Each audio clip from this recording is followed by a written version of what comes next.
Good morning students, welcome back to your computer class. So today we are going to discuss PowerPoint, and in PowerPoint we will discuss charts. But before exactly getting into the topics, I would like to give you a simple instruction regarding the quality of video. अभी video जो हम लोग record करते हैं यहाँ पे school में बहुत गर्मी है, बहुत ह्यूमिडिटी है, तो आप लोगों की तरफ से कई कंप्लेन आया कि सर वॉइस क्वालिटी क्लियर नहीं है। तो वॉइस को अच्छा करने के लिए हम लोग फैन को भी ऑफ करके रखते हैं ताकि अच्छे से अच्छा वीडियो बन जाए। तो आप लोगों से एक रिक्वेस्ट है कि आप लोग जब वीडियो को सुने ध्यान से तो आप लोग ईयरफोन्स का यूज़ करें, सो दैट आपके पास अच्छी क्वालिटी का साउंड पहुँचे। मतलब हम लोग अपने लेवल से बहुत बेस्ट जो पॉसिबल हो सकता है वो कर रहे हैं। तो आपको ये इस चीज़ को ध्यान में रखना हो कि आप लोग ईयरफोन एटलीस्ट लगा के हमारे वीडियो को सुने, तब आपको टॉपिक की सब्जेक्ट की क्लैरिटी ज़्यादा अच्छी आएगी। Okay, so now let's begin the chapter, and in this chapter we are going to discuss components of a chart. सबसे पहले हम देखें कि what is a chart. Chart actually होता क्या है। हम लोग अक्सर सुनते हैं कि ग्राफ सुनते हैं, चार्ट सुनते हैं। अभी आप लोग टीवी आजकल देख रहे होंगे, कोरोना के चक्कर में हमेशा हम सुनते हैं कि ग्राफ कोरोना का आगे बढ़ा है, इस स्टेट में आगे है, इस स्टेट में थोड़ा सा कम है, इंडिया का ग्राफ आगे बढ़ गया है, इंडिया 3rd पोजीशन पे आ गया है। ऐसा हम लोग रोज सुन रहे हैं न्यूज़ में हर जगह। तो जो भी नंबर होता है, और ये चीज सपोज अगर कोरोना की बात करें तो हर दिन जो केसेस बढ़ रहे हैं, तो वो केस जो बढ़ रहे हैं वो नंबर बढ़ रहा है। आज 10 इन्फेक्शन था, कल 15 हुआ, 20 हुआ, 50 हुआ, तो ये नंबर जो है वो हर दिन ग्रो कर रहा है। तो जब कभी हम नंबर को पिक्चर के फॉर्म में पढ़ते हैं, पिक्चर के फॉर्म में समझते हैं, उसको हम लोग चार्ट बोलते हैं। बिल्कुल सिंपल सरल भाषा में अगर आप चार्ट को मैं बताऊं कि when a number is depicted in the forms of graphs, images, that is called a chart. So let's rewind again. Chart is a pictorial representation of data values, right? Clear? आप लोग हमेशा देखते हैं chart को। अभी जैसे मैंने corona का एग्जाम्पल दिया, हम लोग क्रिकेट मैच देखते हैं। क्रिकेट मैच में भी अक्सर देखते हुए टीवी पे कंपेयर कराया जाता है स्कोर को कि ये टीम अभी यहाँ इस पोजीशन पे यहाँ पे थी, ये टीम अभी यहाँ पे चल रही है। या हमारा जो मार्कशीट पब्लिश हो गया था, आपको जो रिपोर्ट कार्ड मिलती है स्कूल में, आपने वहां भी देखा होगा कि साइड में कहीं भी आपका कंपैरिजन किया रहता है कि आपका क्या ग्राफ है स्कूल में, आपके क्लास में जो बच्चा टॉप स्कोर किया उसका क्या ग्राफ है, और जो एवरेज है उसका क्या ग्राफ। ठीक है, तो हमें चार्ट क्लियरिटी हो गई। अब चार्ट के कंपोनेंट्स के बारे में पढ़ना है। चार्ट तो एक ओवरऑल बड़ा प्रोस्पेक्ट हुआ कि एक यूनिट हो गई चार्ट। उस चार्ट के अंदर में कई छोटे छोटे चीज आती हैं, उन्हीं छोटी छोटी चीजों को, उन्हीं छोटे छोटे कंपोनेंट्स को हमें आज पढ़ना है। So now there are basically 9 types of unit, 9 types of components of chart which I have written here. So first is chart area. Chart area क्या होता है? The area where we actually draw the chart where all the elements of a chart are listed। ये 9 component से मिलकर हमारा chart बनता है। सबसे पहले मैं रीड आउट कर देता हूं सो दैट अगर विजिबिलिटी नहीं होगी तो आप समझ जाओगे। पहला है chart area, then comes your category axis, then value axis, data series, category name, plot area, legend, chart title and grid lines. इन 9 कंपोनेंट्स को पढ़ने से पहले हम छोटा सा एग्जांपल चार्ट का लेते हैं।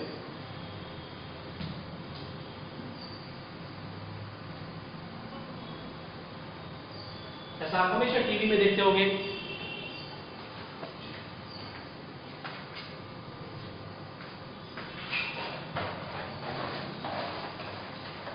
आप लोग अक्सर टीवी में मैच होता है उसमें भी आप देखते होंगे चार्ट ऐसे बना रहता है। तो अगर अभी हम लोग देखें, छोटा सा एग्जांपल लें, तो अगर हम ऐसे इसको कह देते हैं ओवर, क्रिकेट के हिसाब से हम लोग कंपेयर करें तो यहाँ पे हमने कहा ओवर, या सॉरी इसको ओवर नहीं कहते हैं, इसको हम यहाँ पे रन कहते हैं। यहाँ पे हमने कहा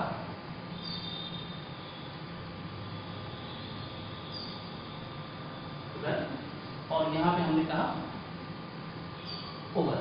ठीक, अब यहाँ पे हमने कहा this is first, this is second, this is third and this one is fourth. ये ओवर हो गई। और यहाँ पे हम कह रहे हैं लेट्स से 4, 6, 8, 10 और 12। अब हम लोग जो चार्ट जनरली टीवी में देखते हैं, आप लोगों ने ऐसा देखा होगा कि ओवर में कितना रन स्कोर किया गया। तो अगर इन सपोज करो कि पहले ओवर में 4 रन बने, तो आपने देखा होगा टीवी में कुछ इस तरीके से फिर आपने देखा होगा कि अगर दूसरे ओवर में 8 रन लगे तो एक बार ऐसी बिल्डिंग बन गई, ठीक। अगर थर्ड ओवर में 2 ही रन बना तो शायद ऐसा कुछ दिखेगा, और कभी ऐसा चौथे ओवर में इतना रन पड़ गया तो आपने ऐसा देखा होगा, ऐसा आपने टीवी में अक्सर देखा होगा। यही बेसिकली चार्ट कहलाता है, ठीक है।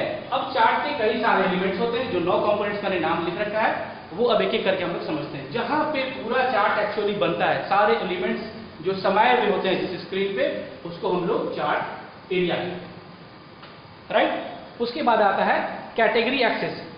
कैटेगरी एक्सिस जो हॉरिजॉन्टल एक्सिस होती है, इसको एक्स एक्सिस भी बोलते हैं, this is called x axis.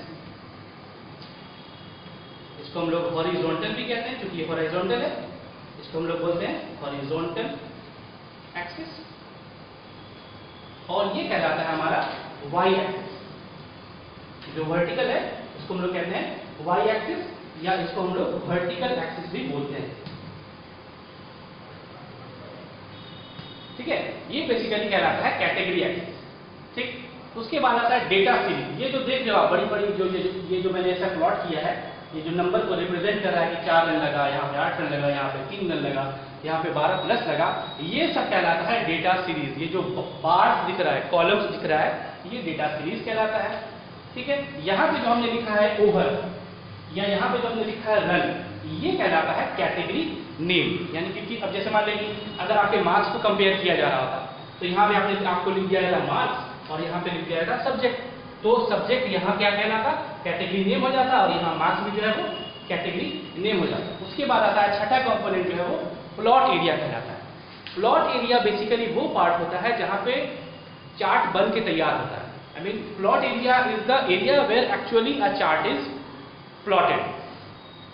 Chart area और प्लॉट एरिया में छोटा सा डिफरेंस ये होता है कि चार्ट एरिया पूरे कंपोनेंट को समाये रखता है, वेयर प्लॉट एरिया बस इतने सारे कंपोनेंट को समा के रखता है। तो क्या समझ में आया कि प्लॉट एरिया हमेशा चार्ट एरिया से छोटा होता है, राइट। उसके बाद आ गया लेजेंड। लेजेंड क्या होता है? लेजेंड बेसिकली क्या होता है कि डेटा सीरीज किस टाइप के डेटा को रिप्रेजेंट कर रही है वो हम लोग लेजेंड से समझते हैं। जैसे आपने जैसे देखा होगा कि अगर ऐसा कर दे, यहाँ पे ग्रीन कलर का कर देते, मैं चौक से आपको समझाता हूँ ताकि आपको और क्लियरिटी आए।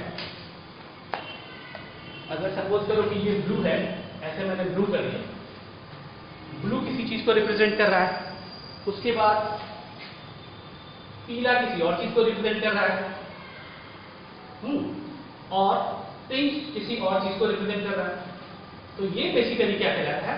ये लेजेंड कहलाता है। डेटा सीरीज जो रेस्पेक्टिव या करस्पॉन्डिंग डेटा सीरीज किस तरह के वैल्यू को रिप्रेजेंट करती है वो हम लोग लेजेंड से समझते हैं, ठीक है।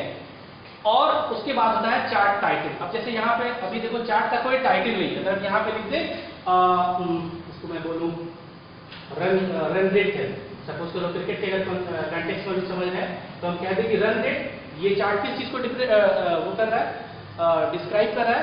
ये बेसिकली हर ओवर में कितना रन पड़ रहा है उसको डिस्क्राइब करता है, जिसको हम लोग बोलते हैं रन रेट। तो ये जो रन रेट हमने लिखा ये बेसिकली चार्ट टाइटल हो गया, राइट। ये हो गया 8 कंपोनेंट्स। उसके बाद होता है आपका ग्रिड लाइन। ग्रिड लाइन क्या होती है? वर्टिकली या हॉरिजॉन्टली छोटे छोटे शेड्स में ड्रॉ किया हुआ रहता है, जैसे जैसे ये 4 है ऐसे ग्रिड लाइन करके चलती है, ये बेसिकली ग्रिड लाइन कहलाती है। अब देखो जैसे ये यहाँ पे 4 रन पड़ा तो बिल्कुल यहाँ पे इसको कट कर रहा है, लेकिन यहाँ पे थर्ड ओवर में 2 रन लगा, तो जो कि ग्रिड लाइन से स्टार्ट यहाँ से हो रही है। तो डेटा सीरीज जो है ये यहाँ पे इसको ग्रिड लाइन से ये रिप्रेजेंट हो जाएगा कि यहाँ पे 2 भी रन पड़ा, ठीक है। तो ये हो गया आपका ग्रिड लाइन। तो ये बेसिकली 9 कंपोनेंट होते हैं चार्ट के, जिनसे मिलकर चार्ट तैयार होता है। आई होप कि आपको समझ में आएगा। अब इसको प्रैक्टिकली हम लोग करके देख लेते हैं अपने स्मार्ट बोर्ड पे, सो दैट आपको और क्लैरिटी मिल जाएगी कैसे इसको करते हैं, राइट, ठीक है। तो अब हम लोगों ने हमने थ्योरेटिकल नॉलेज गेन किया कि कंपोनेंट्स ऑफ चार्ट होते क्या, उनके सारे एलिमेंट्स को भी डिस्कस किया। अब हम लोग देखते हैं कि चार्ट को एक्चुअली हम लोग पावर पॉइंट में कैसे अप्लाई करते हैं। सबसे पहले अप्लाई करने के लिए ऑब्वियस है कि पावर पॉइंट हमने खोलना है। उसके बाद हम जाके यहाँ पे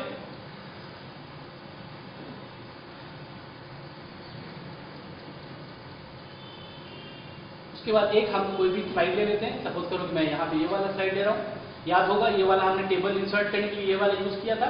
अब देखो यहाँ पे चार्ट को इंसर्ट करने के लिए हमें ये वाला आइकन को क्लिक करना है जहाँ पे लिखा हुआ है इंसर्ट चार्ट। इस वाले पे आप जैसे क्लिक करोगे जैसे इंसर्ट पे क्लिक करोगे तो एक डायलॉग बॉक्स आएगा और इस डायलॉग बॉक्स में जो प्री डिफाइंड लेआउट्स होते हैं, जिन जिन लेआउट में चार्ट बनता है, अभी हमने जो डिस्कस किया था वो कॉलम चार्ट था, पाई चार्ट भी होता है, लाइन चार्ट होता है, कई तरह का चार्ट होता है, वो ये आपको अभी क्लास में पढ़ना नहीं है, आगे वाली क्लास में पढ़ना है। तो हम कोई सा भी चूज करते हैं, first one is by default selected, हम इसी को लेके आगे बढ़ते हैं। हमने पहले वाले को चूज किया, अब ओके किया। जैसे हमने ओके किया,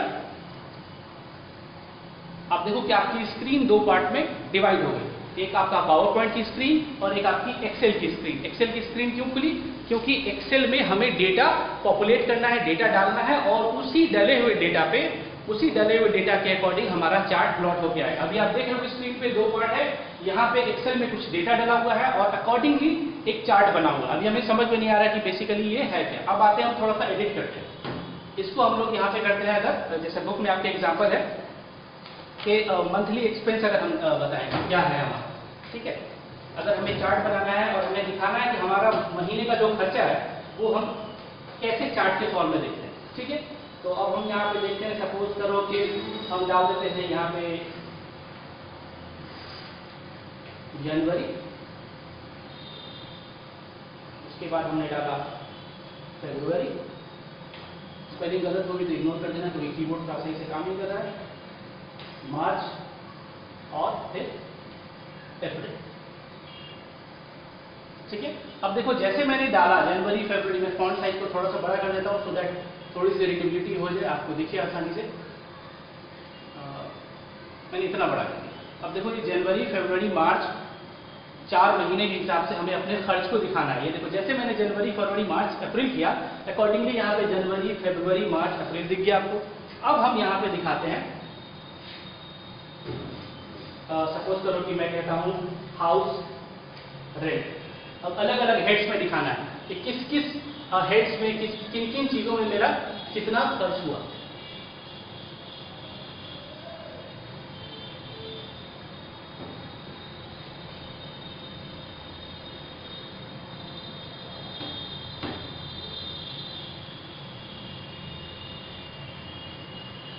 हाउस रेंट में सपोज करो कि मेरे जनवरी में 5,000 रुपये लगे। फरवरी में भी ऑब्वियस है कि हाउस रेंट है तो हर महीने महीने बढ़ेगा नहीं। फरवरी में भी मेरा 5,000 लगा, मार्च में भी 5,000 लगा, और अप्रैल से मेरे लैंडलॉर्ड ने मेरे रेंट को बढ़ा दिया और कह दिया कि अब आपको 6,000 रुपये देने, ठीक है। तो देखो जैसे मैंने डेटा चेंज किया वहां पे अकॉर्डिंगली बढ़ गया। देखो जनवरी में भी 5,000 दिख रहा है आपको यहाँ पे, फरवरी में भी 5,000, मार्च में भी 5,000 और अप्रैल में ये 5,000 से बढ़ के 6,000 हो गया। तो अकॉर्डिंगली यहाँ पे चेंज हो गया। अब अगर सपोज करो कि हाउस रेंट का ये हुआ, अब मैंने कहा कि फूडिंग का कॉस्ट, ठीक है। फूडिंग में मुझे लगा, सपोज करो कि मैंने 3500 का खर्च किया जनवरी में, फरवरी में मैंने भी 3500 का खर्च हुआ, मार्च में कुछ गेस्टिंग हो गई, कुछ गेस्ट ज्यादा आ गए हमारे घर पे, तो उसमें हमारा बजट थोड़ा सा गड़बड़ाया और 6,000 रुपये का एक्सपेंस हो गया, और अप्रैल में 2500 का खर्च। तो जैसे जैसे हमने डेटा को चेंज किया अकॉर्डिंगली वहां भी देखो चेंज हो गया। अभी मैंने सिर्फ हाउस रेंट डाला था तो हाउस रेंट का डेटा सीरीज आ रहा था। अभी हमने फूडिंग का डेटा डाला तो फूडिंग का देखो डेटा सीरीज आने लगा। फूडिंग देखो रेड कलर से फूडिंग को रिप्रेजेंट किया जा रहा है, ठीक है। उसके बाद हमारा है ट्रैवलिंग कॉस्ट। सपोज करो कि ट्रैवलिंग कॉस्ट दी है कुछ, हाँ, और यहाँ पे ट्रैवलिंग कॉस्ट मानी मैंने डाल दिया 2500, लेट्स से 1200, 600 एंड अगेन 4500।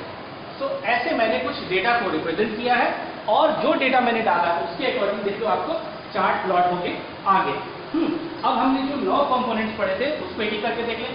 तो चार्ट टाइटल है, यहाँ पे जो तुम डालोगे वो चार्ट टाइटल हो जाएगा। मैंने कहा कि उसको डाल दिया मंथली एक्सपेंस, तो ये चार्ट का टाइटल हो गया मंथली एक्सपेंस। ये हो गया आपका पूरा जो दिख रहा है, ये पूरा चार्ट एरिया हो गया, और जहां पे एक्चुअली चार्ट प्लॉट हो गया है ये सब जो दिख रहे हो ये प्लॉट एरिया हो गया। अब देखो यहाँ पे कलर में दिखा रहा है house rent, fooding, travelling cost. ये जो आपको दिख रहा है ब्लू कलर, रेड कलर और ग्रीन कलर, ये अलग अलग चीज को रिप्रेजेंट कर रहा है। इसी को हम लोग लेजेंड बोलते हैं। ये जो लंबी लंबी बिल्डिंग्स या रॉड्स दिख रहा है आपको, कॉलम जो दिख रहा है, ये डेटा सीरीज कहलाता है। और जो बीच में ऐसी लाइन जो चल रही है ये ग्रिड लाइंस कहलाती है। ये हो गया आपका कैटेगरी एक्सेस, वैल्यू एक्सेस हो गया। इन सब चीज से मिलकर हमारा चार्ट तैयार हो जाएगा। अब छोटा सा 2-3 चीज और है जिसको हम लोग अभी समझते हैं। इस चार्ट में हम लोग और एडिशनली क्या कर सकते हैं, चार्ट में हमको चार्ट का टाइप चेंज करना है, ठीक है। अब इसको हम एक्सपैंड कर देते हैं, राइट क्लिक करते हैं,